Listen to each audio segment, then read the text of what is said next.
आपल्या नांदेड जिल्ह्यामध्ये दिनांक 1 सप्टेंबर रोजी दिवसभर आणि त्यानंतर रात्री सुद्धा फार मोठ्या प्रमाणावर पाऊस झाला. त्याचप्रमाणे आपल्या जिल्ह्यात ज्या नद्या वाहतात त्यांच्या प्रवाह क्षेत्रात, त्यांच्या कॅचमेंट एरियामध्ये सुद्धा फार मोठ्या प्रमाणावर पावसाची नोंद ही झालेली आहे. आता सद्यस्थितीत पावसाने जरी थोडी उघाड दिला असला तरी सुद्धा जवळपास जिल्ह्यातील सर्वच तालुक्यांमध्ये अतिवृष्टीमुळे मोठ्या प्रमाणावर पिकांचं नुकसान झालेलं आहे.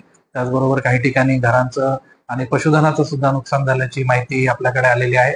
यामध्ये कुठलीही जीवितहानी आतापर्यंत झालेली नाही. काही ठिकाणी लोक ज्या ठिकाणी अडकून पडले होते अशा ठिकाणी तातडीने पोहोचून प्रशासनानं त्यांना त्या ठिकाणाहून हलवलेलं आहे आणि जिथे आवश्यकता आहे तिथे आपण सर्व ग्रामस्थांना किंवा नागरिकांना सोयीच्या आणि सुरक्षित अशा स्थळी हलवत आहोत. धरणांच्या बाबतीत सुद्धा आपण पूर्णतः नियंत्रणामध्ये आहोत. सर्व धरणांची प्रशासन आणि संबंधित जिल्हा प्रशासन या सगळ्यांशी आपण समन्वय साधून आहोत. विशेषतः तेलंगणामधले जे धरण आहेत किंवा जायकवाडी असेल किंवा मराठवाड्यातील इतर धरणं असतील ज्यांच्या ऑपरेशनवरती आपल्या जिल्ह्यातील परिस्थिती अवलंबून आहे अशा सगळ्यांच्या आपण संपर्कात आहोत. सद्यस्थितीत विष्णुपुरी धरणाचे 10 गेट्स उघडलेले आहेत. जवळपास 1.5 लाख क्युसेक्सचा विसर्ग त्यातनं सुरू आहे. त्यामुळे नदीकाठच्या सर्व भागांना आपण सावधानतेचा इशारा दिलेला आहे.